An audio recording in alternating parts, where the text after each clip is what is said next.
From the studios of Farm Journal Broadcast,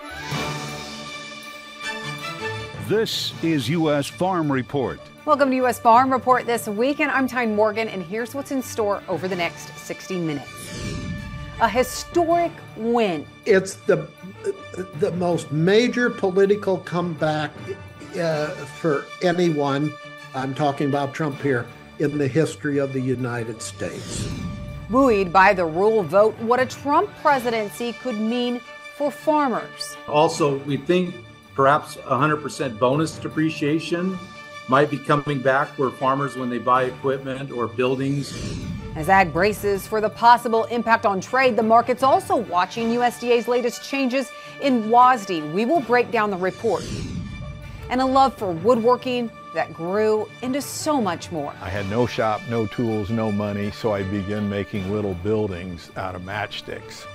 How that turned into a lifelong journey of building matchstick marvels.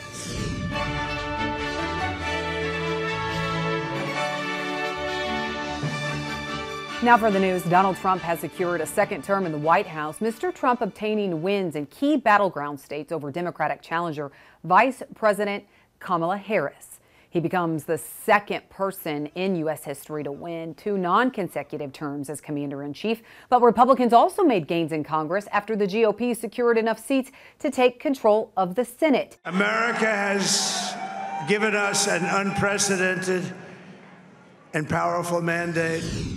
Well, it's worth noting President-elect Trump garnered even stronger support in rural America this time around, but he also closed the gap between suburban and rural areas. That helped him clinch the victory in some key states.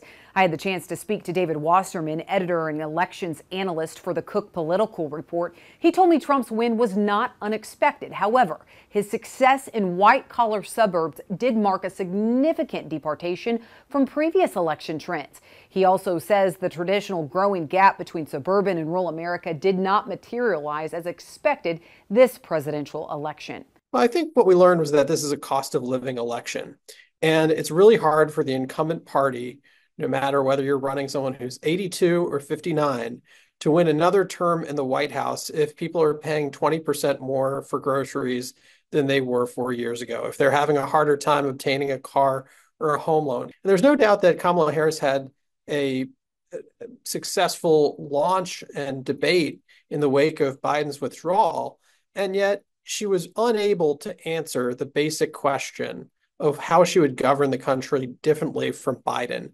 And in the end, that probably sealed the fate of this election.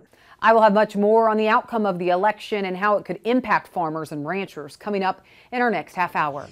Well, among the issues on the ballot impacting rural America, South Dakota voters voting down a controversial $8.9 billion carbon capture pipeline project. The referendum, known as Referred Law 21, was to determine whether to keep or repeal a recently passed law that critics say favored pipeline developers, particularly Summit Carbon Solutions. That 2,500-mile pipeline that would move carbon dioxide from ethanol plants was scheduled to run through multiple states, including Iowa, Nebraska, and Minnesota.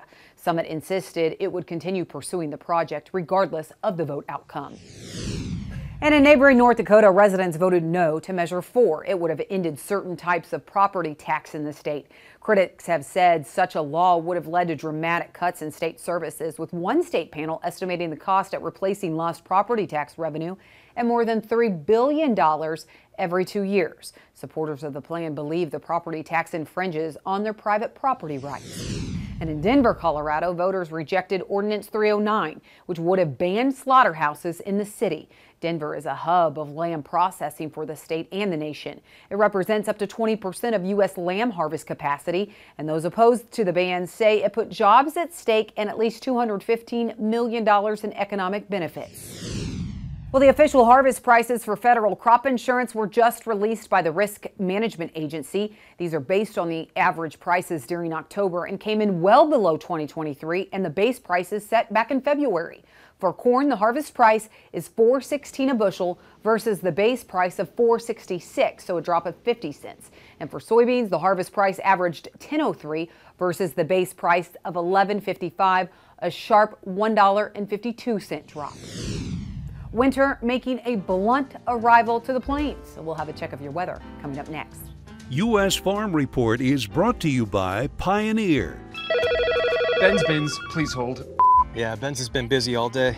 Seems like no one can keep up with this new Z series. What did you all put in these seeds?